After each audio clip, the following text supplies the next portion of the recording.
আসসালামু আলাইকুম। বাংলা সংবাদে সবাইকে স্বাগত জানাচ্ছি ফিরোজ তোহা। শুরুতেই বিআরবি কেবলস সংবাদ শিরোনাম।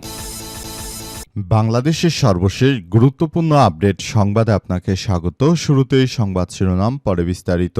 প্রথমেই জানাবো আমাদের হাতে থাকা সর্বশেষ গুরুত্বপূর্ণ সবথেকে তাজা আপডেট সংবাদ।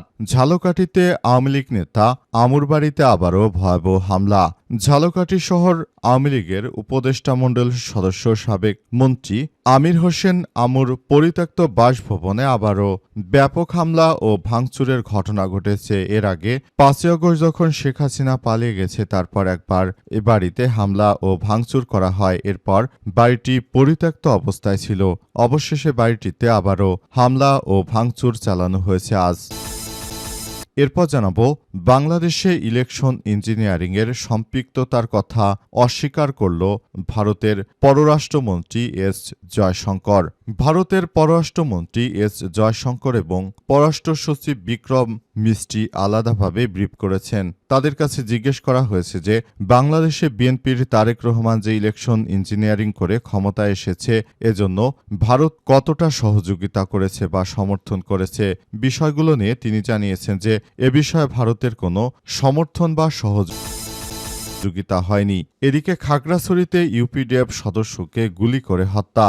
বাংলাদেশের খাগড়াছড়ি জেলার পানছড়ি উপজেলায় ইউনাইটেড পিপলস ডেমোক্রেট ফ্রন্ট বা ইউপিডিএফ এর গণতান্ত্রিক সদস্য মোহাম্মদ ইমন হোসেন ২৫কে গুলি করে হত্যা করেছে দুর্বৃত্তরা।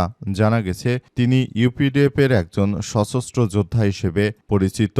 এদিকে এনসিপির কার্যালয়ে মার্কিন কূটনৈতিক দল। জাতীয় নাগরিক পার্টি এনসিপির কার্যালয়ে দলের মুখপাত্র আসিফ মাহমুদ সজীব ভুঁইয়ার সঙ্গে সৌজন্য সাক্ষাৎ করেছেন ঢাকাস্থ যুক্তরাষ্ট্রের দূতাবাসের পলিটিক্যাল অফিসার জেমস স্টুয়ার্ট। এবারে জানাবো ডিএমপির সঙ্গে মতবিনিময় সভা করলেন নাহিদ ইসলাম। ঢাকা ১১ আসনে আইন শৃঙ্খলার সার্বিক পরিস্থিতি উন্নতি করতে এবার সাবেক তথ্য যোগাযোগ উপদেষ্টা নাহিদ ইসলাম এবং এক দফার জনক নাহিদ ইসলাম ডিএমপির সদস্যদের সঙ্গে তিনি মতবিনিময় করেছেন এবং কিভাবে আইন শৃঙ্খলার আরও উন্নতি করা যায় ইত্যাদি নানা বিষয় নিয়ে নাহিদ ইসলাম ডিএমপির কমিশনারদের সঙ্গে কথা বলেছেন এবং তিনি জানিয়েছেন যে ঢাকা ১১কে কিভাবে আরও একটি আধুনিক স্থানে নিয়ে যাওয়া যায় সে বিষয়টি তারা সবাই মিলে ঠিক করেছে। নাহিদ ইসলাম জানিয়েছে যে তিনি যতদিন পর্যন্ত দায়িত্বে রয়েছেন ঢাকাকে আধুনিক একটি সিটিতে পরিণত করার জন্য তার এই প্রচেষ্টা অব্যাহত থাকবে। নাহিদ ইসলাম আরও জানিয়েছেন যে যে কোনো মূল্যে আসলে পরিস্থিতি ঠিক করতে তিনি বদ্ধপরিকর। এবং সর্বশেষ জানাবো আওয়ামী লীগের ৫ বছরে যে উন্নয়ন করতে পারেনি আমরা তা ২ মাসেই করেছি। হবিগঞ্জের বিভিন্ন ইউনিয়ন প্রকল্প ইতিমধ্যেই শুরু হয়েছে। জেলা বিএনপি আয়োজিত আনন্দ র্যালিতে জি.কে. গৌস এসব কথা বলেন। বিএনপি নাকি মাত্র ২ মাসে আওয়ামী লীগের ৫ বছরে যে উন্নয়ন হতো না তার থেকে বেশি উন্নয়ন করেছে, এমন উদ্ভট ও পাগলের প্রলাপের বক্তব্য দিয়েছে বিএনপির নেতা এই জি.কে. গৌস। অথচ বিএনপি সারা দেশে রাস্তাঘাট তো দূরের কথা, এখন পর্যন্ত কোনো প্রজেক্টই সেভাবে ধরতে পারেনি। প্রফেসর ডক্টর ইউনূসের সময়ে সারা দেশ জুড়ে বিভিন্ন জায়গায় কোনো কাজ হয়নি বিদায় রাস্তাঘাট প্রায় জায়গায় ভেঙে চৌচির অবস্থা। বর্তমান সময়ে রাস্তাঘাটগুলো ঠিক করা অতীব জরুরি। কোনো জায়গায় তারা ২-১টা রাস্তার কাজ ধরলেও অধিকাংশ রাস্তাগুলো এখনও ভাঙাচোরা অবস্থায় রয়েছে। অথচ বিএনপির এই নেতারা শেখ হাসিনা নাকি ৫ বছরে যে উন্নয়ন করেনি তার থেকে ২ মাসে এরা বেশি উন্নয়ন করেছে, এমন ধরনের কার্যক্রম তারা বলছে। প্রিয় দর্শক, এতক্ষণ শুনছিলেন সংবাদ শিরোনাম, এবারে বিস্তারিত। তবে তার আগে বন্ধুরা অনুরোধ থাকবে এই সংবাদটিতে একটি লাইক দিন। এই চ্যানেলে আপনি নতুন হয়ে থাকলে আমাদের সংবাদটি দেখতে দেখতে চ্যানেলটি সাবস্ক্রাইব করে রাখুন। কমেন্ট করে বন্ধুরা আপনার মূল্যবান মতামত জানিয়ে দিন আপনি বিশ্বের কোন দেশ থেকে বা বাংলাদেশের কোন স্থান থেকে আমাদের সংবাদটি দেখছেন এবং শুনছেন। আর বন্ধুরা, গাজা যুদ্ধে আপনি যদি নিরীহ ফিলিস্তিনিদের ভালোবেসে থাকেন কমেন্টে ইয়েস লিখে পুরো বিশ্ববাসীকে আমাদের এই তাজা আপডেট সংবাদটি জানার সুযোগ করে দিন। এবারে বিস্তারিত। ঝালকাঠিতে আমুর বাড়িতে আবারও ভয়াবহ হামলা। ঝালকাঠি শহরে আওয়ামী লীগের উপদেষ্টামণ্ডলীয় সদস্য সাবেক মন্ত্রী আমির হোসেন আমুর বাসভবনে আবারও হামলা ও ভাঙচুরের ঘটনা ঘটেছে।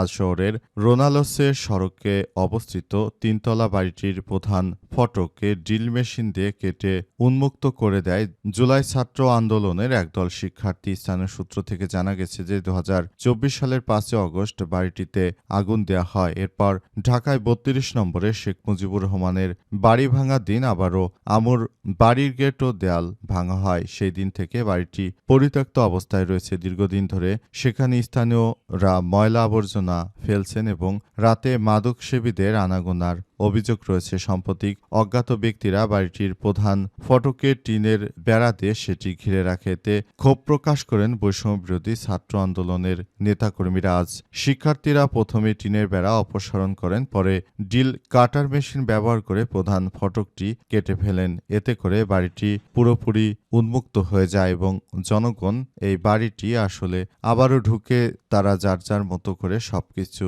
নিয়ন্ত্রণ করছে বলে এমন তথ্য সামনে এসেছে। আমির হোসেন আমুর বাড়িটি আসলে দীর্ঘদিন ধরে পরিত্যক্ত অবস্থায় থাকার ফলে মূলত এই বাড়িটিকে ঘিরে অনেকে অনেক ধরনের কথাবার্তা বলছেন। কেউ বলছেন যে ভূতের আস্তানা হয়ে গেছে, কেউ বলছেন যে এই বাড়িটি আসলে এখন ময়লার ভাগাড়ে পরিণত হয়েছে, কারণ সেখানে অনেক ময়লা আবর্জনা তারা ফেলে থাকে। বাংলাদেশে ইলেকশন ইঞ্জিনিয়ারিংয়ের সম্পৃক্ততা অস্বীকার করল ভারত।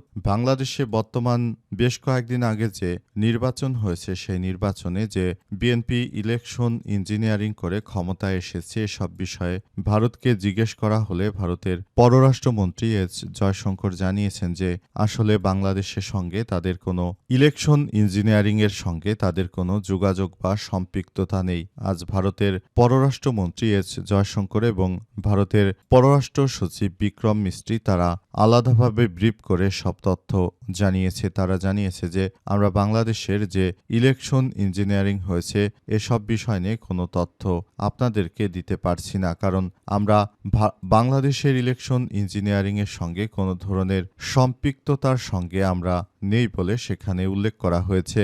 এ সময় তিনি আরও জানিয়েছেন যে বাংলাদেশ একটি স্বতন্ত্র রাষ্ট্র, তাদের ব্যাপারগুলো নিয়ে তারাই বুঝবে। ব্যাপার নিয়ে আমরা কোনো মন্তব্যই করতে পারি না বলে তিনি উল্লেখ করেছেন এবং আরও জানিয়েছেন যে বাংলাদেশের মানুষকে আমরা পছন্দ করি, কিন্তু তাদের দেশ সম্পর্কে আমরা অত বেশি ইন্টারেস্টেড রাখতে পারি না বলে তারা আরও উল্লেখ করেছে।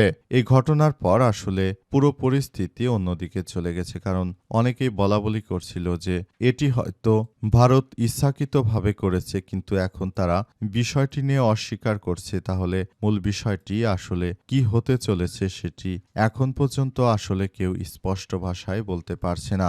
সবাই যার যার জায়গা থেকে পরিস্থিতি পর্যবেক্ষণ করার চেষ্টা করছে।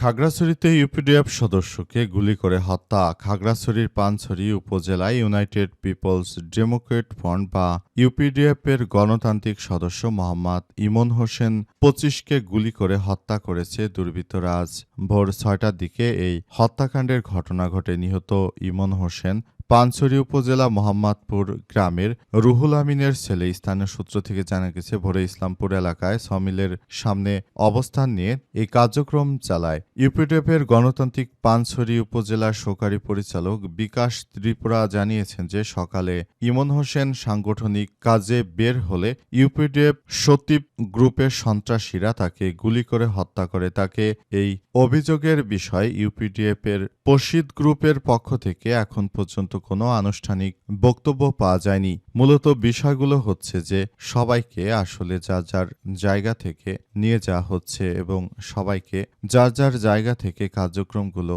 চালিয়ে যাওয়ার বিষয়ে বলা হচ্ছে এবং ইউপিডিএফ এর যে সন্ত্রাসী গোষ্ঠী রয়েছে তাদের সঙ্গে সেখানে আরও বিভিন্ন পাহাড়ি সশস্ত্র সংগঠন রয়েছে, তাদের সঙ্গে মাঝে মাঝেই নানা ধরনের সমস্যার সৃষ্টি হয় এবং এই সমস্যাগুলো থেকেই তাদের মধ্যে এক ধরনের গুলি বিনিময় হয়। সেখানে যেহেতু বাংলাদেশের নিরাপত্তা সদস্যরা রয়েছে তারাও মাঝে মাঝে সব সন্ত্রাসীদেরকে তারা নানাভাবে দমন করার চেষ্টা করছে, তারপরেও মাঝে মাঝে তারা এই সন্ত্রাসীরা মাথাচাড়া দিয়ে ওঠে। এতে বাংলাদেশ সেনাবাহিনীর সদস্য সদস্যদের অনেক প্রেসারের মধ্যে পড়তে হয়। তারা পাহাড়কে নিরাপদ রাখার জন্য সর্বাত্মকভাবে নিজের মাতৃভূমিকে রক্ষা করার জন্য তারা কাজ করে যাচ্ছে। পাহাড়ে সন্ত্রাসীদেরকে দমন করার ক্ষেত্রে তারা অত্যন্ত জোরালোভাবে ভূমিকা পালন করছে। পাহাড়ের সশস্ত্র সন্ত্রাসীরা যে ধরনের কার্যক্রমগুলো চালিয়ে যাচ্ছে এটি ইতিহাসের সবথেকে একটি বর্বরচিত হামলা হিসেবে গণ্য করা হয়।